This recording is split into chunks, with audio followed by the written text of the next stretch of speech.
Sa unang gabi niya sa inuupahang kwarto, pinatay ni Marco ang ilaw. Pagkatapos ng 5 segundo, ay humiga sa ilalim ng kama.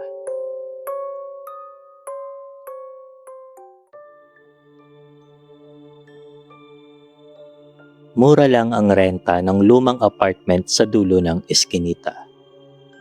Kaya kahit may amoy lumang kahoy, sirang kisame at halos hindi gumaganang bentilador, kinuha agad ito ni Marco.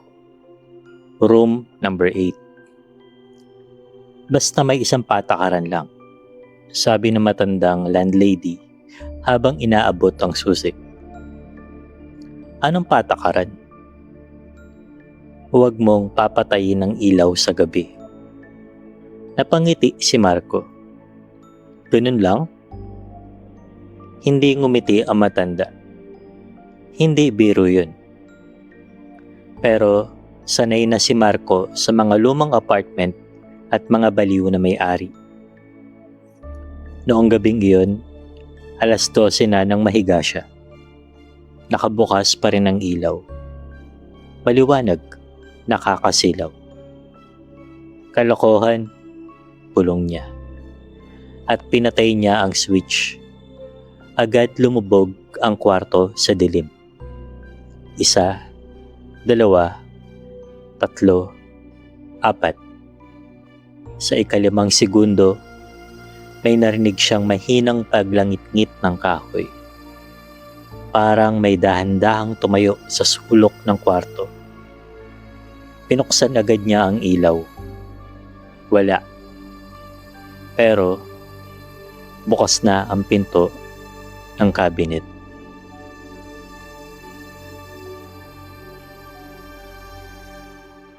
Hindi nakatulog si Marco. Paulit-ulit niyang iniisip kung naiwan ba niyang bukas ang cabinet. Kinaumagahan, tinanong niya ang landlady. May nakatira ba dito dati? Tumigil ang matanda sa pagwawalis. Marami. Anong nangyari? At sila umalis? At bakit? Hindi sumagot ang matanda. Sa halip, may inabot itong maliit na papel. May sulat kamay na paalala. Kapag namatay ang ilaw, una, huwag kang kikilos. Ikalawa, huwag kang magsasalita. Ikatlo, huwag mong titignan ang ilalim ng kama. At ikaapat, huwag na huwag kang aabot ng 5 segundo. Anong mangyayari pag lumagpas? Napatingin ang matanda sa pinto ng room number 8. Masasanay siya sa'yo. Nang gabing iyon, sinubukan ni Marco. Pinatay niya ang ilaw. Pinilang niya. 1, 2, 3, 4. At bago pa sumapit ang 5, pinuksan niya ulit. Wala. Napangiti siya. Wala namang tumigil siya. May basa at maputik na bakas ng paa mula sa ilalim ng kama. At papunta iyon sa likod niya.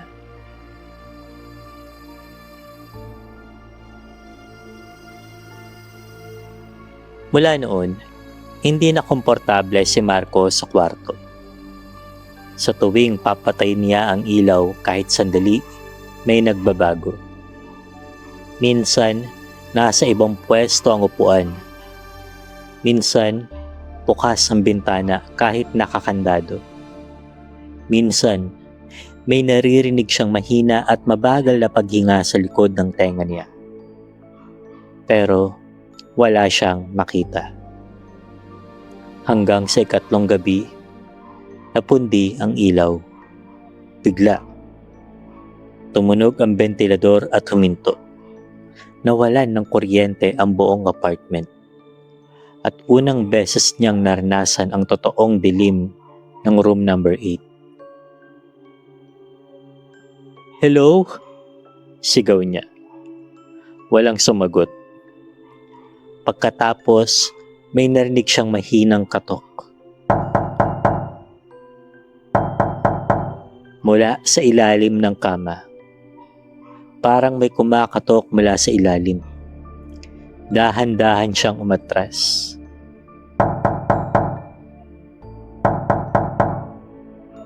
Mas malapit na. At saka may boses na mahina. Pabulong. Marco. Boses ng nanay niya. Nanigas siya. Patay na ang nanay niya, 10 taon na ang nakakalipas.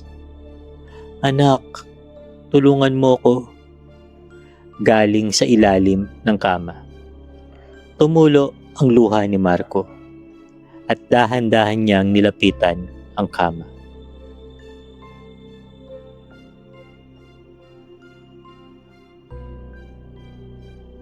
Nasa sahig na ang isang kamay niya. Halos sisilip na siya sa ilalim ng kama nang biglang bumalik ang kuryente. Sumiklab ang ilaw at sa isang iglap may nakita siya. Hindi sa ilalim ng kama, kundi sa kisame. May babae, nakadikit sa kisame na parang gagamba. Maputla, payat, mahaba ang basang buhok na nakalaylay pababa at ang mukha nito, mukha ng nanay niya. Ngumiti ito. Masyadong malaki ang ngiti. Malapit ka nang masanay sa dilim, sabi nito. Biglang namatay ulit ang ilaw. Napahiyaw si Marco. Sinubukan niyang hanapin ang switch sa dingding, pero wala. Wala na ang dingding. Humawak ang mga kamay niya sa malamig na kahoy. Parang nasa loob siya ng isang masikip na kahon. Hindi siya makahinga. At sa paligid niya, may naririnig siyang ibang tao. Mahinang umiiyak. Humihingi ng tulong. Pakibuksan ang ilaw. Hindi ako makalabas. 3 araw na. Pagbalik ng ilaw, nasa kama na siya. Nakaupo, hingal, at may sulat sa pader gamit ang maitim na parang putik. Pang-4 ka pa lang.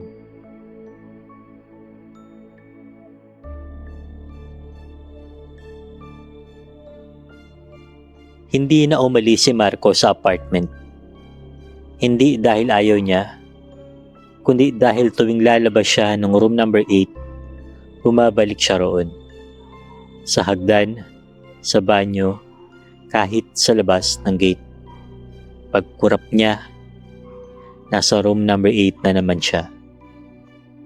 At bawat gabi, mas tumatagal ang dilim. Mas tumatagal bago bumalik ang ilaw. At sa bawat dilim, may nadadagdag. Mga anino sa sulok, mga kamay sa ilalim ng kama, mga mukha sa salamin na hindi kanya.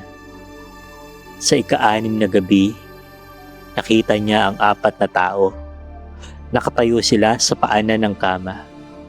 Basang-basa, paputla, at pare-parehong walang mata. Pang-4, sabay-sabay nilang bulong. Hindi! Sigaw ni Marco. Ako si Marco! Buhay pa ako! Tahimik ang mga ito. Pagkatapos, itinuro nila ang salamin. Dahan-dahan siyang lumingon. At nakita niya ang sarili niya nakatayo sa likod niya. Ngumiti ito habang siya sa salamin ay hindi gumagalaw. At ang totoong Marco sa likod niya ay unti-unting lumalapit.